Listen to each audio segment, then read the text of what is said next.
তুই নইস, বীর তাহলে তোকে শেষ করে ফেলবো। প্লিজ প্লিজ প্লিজ এত সরো। ওকে গুলি করে দেবো। জশ জশ দাঁড়া, দেখ তোর সব প্রবলেম আমার সাথে। মারতে হলে আমাকে মার, জাসমিনকে ছেড়ে দে। ও জাসমিনকে ছেড়ে দেবো? এত ভালোবাসিস ওকে? তুই জানিস ওর আসল রূপ?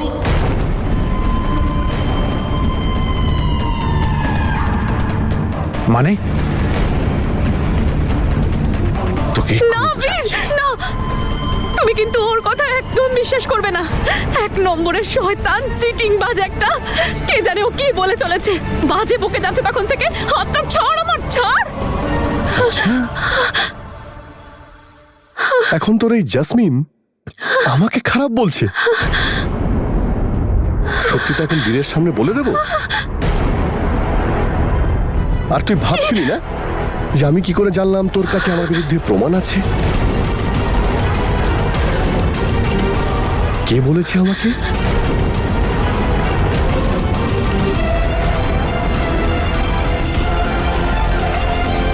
তো আমাকে বলেছিল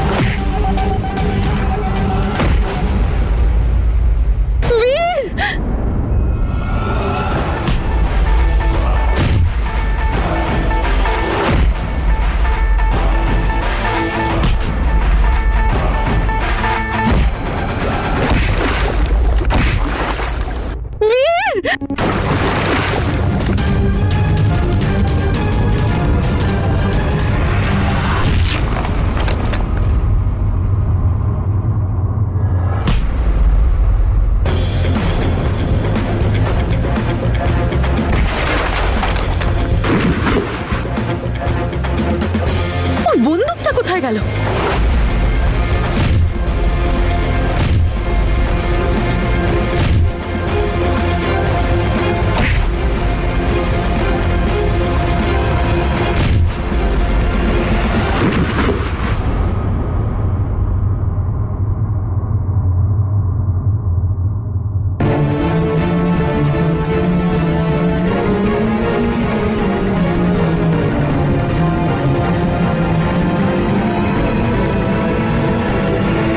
ওই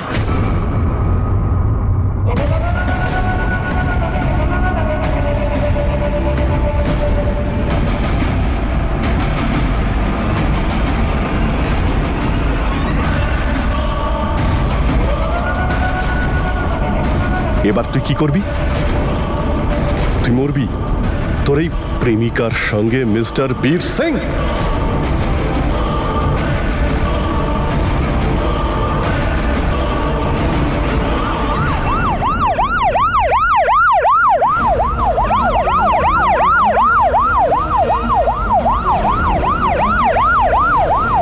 আর এখানে পুলিশ এলো কোথা থেকে? তনুরই কাজ হবে। হেই! আরে ইন্সপেক্টর, ওকে আরে আমাকে ধরছেন কেন? ওকে ধরুন, ভুল লোককে ধরছেন। এই বীর আমাকে খুব মেরেছে। আপনি আসার আগে এই বীর আমাকে খুব মেরেছে। আমি আপনাকে গতবারও বলেছিলাম এটা আমার স্ত্রী, আর ওর সঙ্গে ওর এক্সট্রা ম্যারিটাল অ্যাফেয়ার রয়েছে, আর এটা হলো ওর বয়ফ্রেন্ড।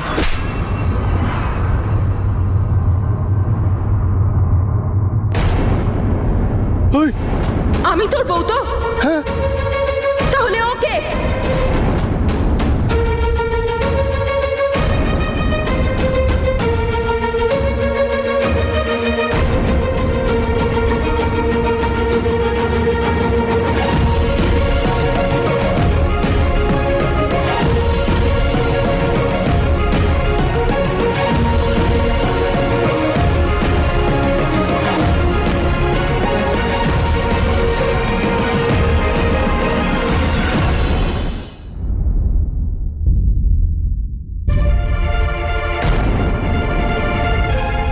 ঘোর কেটে গেল।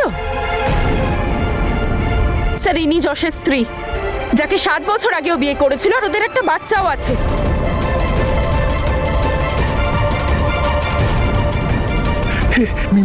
মিথ্যে। ওরা ছোটবেলার বন্ধু, ওরা আমার বিরুদ্ধে কোনো প্ল্যান করেছে। আমার কথা শুনুন, আমি আপনাকে আগের বারও বলেছিলাম আমি ওকে চিনি না। এই মেয়েটা কে? আমি আমি সত্যি ওকে চিনি না, মিথ্যে বলছে। এবার মনে পড়েছে কে আমি? তোমার স্ত্রী, তোমার সন্তানের মা। আর তুমি তোমার এই স্বভাব কবে ছাড়বে বলো? আর কি বলেছিলিস তুই? যে মন গড়া কাহিনীর রেজিস্ট্রেশন হয় না? তাহলে তো এটাও মন গড়া কাহিনী, তাই না? এই দেখুন ইন্সপেক্টর, ওদের ম্যারেজ সার্টিফিকেট আর ওদের বাচ্চার বার্থ সার্টিফিকেট। নিয়ে যাও একে থানায় গিয়ে আরে দেখো স্যার, কে সত্যি শুনুন। বলছে আর কে মিথ্যে। আমি ফিরে এসে তোদের সবাইকে শেষ করে ফেলবো।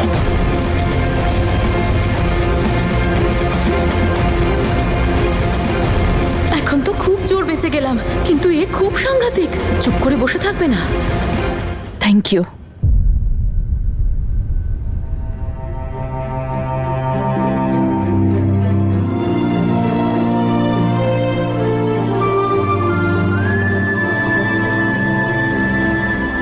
তুমি ঠিক আছো? Thank you.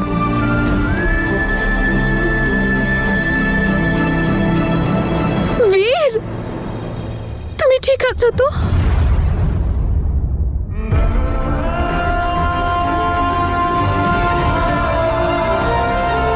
বীর, তুমি জানো আমি কত ভয় পেয়ে গেছিলাম।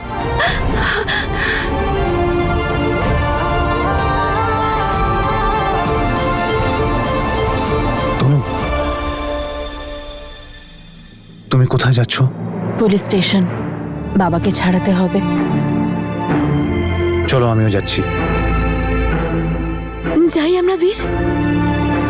জেসমিন, তুমি গাড়ি নিয়ে বাড়ি পৌঁছো, আমি পরে আসছি।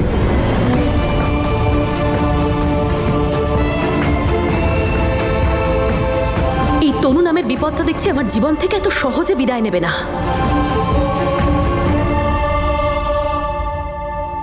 তুই আমাদের সবসময় বিপদ থেকে উদ্ধার করেছিস। আরে তুই তো আমার সাহসী মেয়ে রে মা। উপরওয়ালা যেন সবাইকে তোর মতো মেয়ে দেয়। একদম ঠিক বলেছেন মাসিমা। বাবা, বীর আমাকে মিথ্যে বলেছিল। এত কিছু হয়ে গেছে আর আমায় কিচ্ছু বলেনি। ওই ইন্সপেক্টরের ফোন এলো, তারপর আমি জানলাম। বাবা ওই বাবা বলে ডাকি স্যার, কিছুই বলার দরকার মনে করলি না? আজ তুই আমায় পর করে দিলি মা। না না বাবা, তুই কি ভেবেছিলি যে তোকে মুখে মেয়ে বলে ডাকি? তোকে অন্তর থেকে ডাকি রে। মুখে বললেই সম্পর্ক গভীর হয় না, মনের টানেই সম্পর্কের গভীরতা বাড়ে। তুই ভেবেছিস না রইল আর ছেলে, না রইল পাওয়ার, তাই তো? না না বাবা, এরকম আমি ভাবতেও পারবো না। হ্যাঁ, মানছি আমার দোষ আছে, আমার আপনাকে বলা উচিত ছিল। কিন্তু আর আমি শুধু আপনাকে চিন্তায় ফেলতে চাইনি, সেই জন্যই। আর আপনি এরকম ভাবলেন কি করে যে আমি আপনাকে পর করে দিয়েছি? আপনি তো আমার আপনের চেয়েও আপন। বেআইমশাই, যশের ব্যাপারটা তো মিটে গেল। ওর বিয়ের গুরুত্ব তো আইনের চোখেও ছিল না আর সমাজের চোখেও ছিল না। আমরা তো ওটা মানিই না। সেই জন্যে তনু আজও আমার মেয়ে।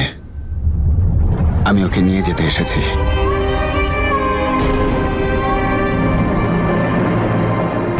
কি হলো মা? এটা তোর বাবার আদেশ। বাবার আদেশ মানবি না? না বাবা, আপনার আদেশ তো মানতেই হবে।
6 দিনের মধ্যে আমার বিয়ে হয়ে যেত, এ আবার এখানে এসে বসলো 6 মাসের জন্য।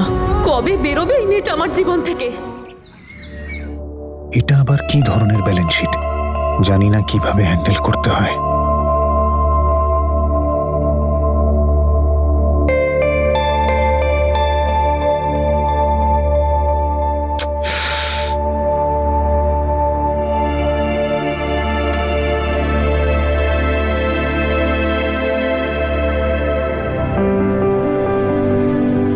Thank you. আমি অনেকক্ষণ ধরে করার চেষ্টা করছিলাম।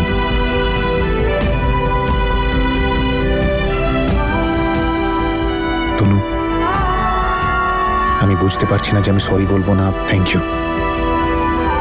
তার কারণ তুমি যা যা করেছো তার সামনে দুটো শব্দই খুব ছোট। আই নো তুমি বলবে যে এটা তুমি যশকে নিজের জীবন থেকে দূরে রাখতে করেছো, আমার জন্য করনি, পরিবারের জন্য করেছো। কিন্তু তনু, আমি তো তোমাকে এতটুকু চিনি, এই সব কিছু আমার জন্য করেছো। আমাকে আর জেসমিনকে বাঁচাবার জন্য থ্যাংক ইউ। তুমি জানো এর প্রবলেমটা কি? প্রবলেম এটাই যে তুমি আমায় চেনোই না, আর না কোনোদিন চিনবে।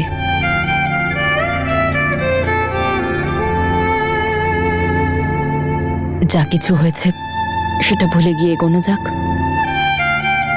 যে কথার কোনো মানেই নেই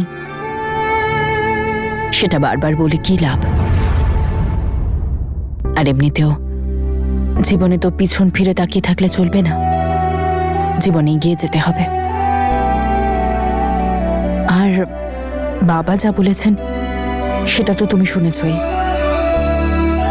আমি যশের থেকে এখন মুক্ত। এই পরিস্থিতিতে আমাদের বিয়েটা আজও ভ্যালিড, কিন্তু আমরা দুজনেই জানি এই বিয়েটার না কোনো অস্তিত্ব আছে, না কোনো ফিউচার। তাই আমি একজন লয়ারের সাথে কথা বলেছি। উনি বলেছেন যে আমরা কোর্টে একটা স্পেশাল অ্যাপিল করতে পারি যাতে এই ডিভোর্সটা আমরা তাড়াতাড়ি পেয়ে যাই। তনু, বাবাকে নিয়ে তুমি চিন্তা করো না, আমি ওনাকে বুঝিয়ে বলবো। উনি আমাকে খুশি দেখতে চান, আর আমি বাড়িতে শান্তি চাই। বাড়িতে সবাই দুশ্চিন্তা করছে, এই সিচুয়েশন থেকে বাইরে বেরোতে চায়।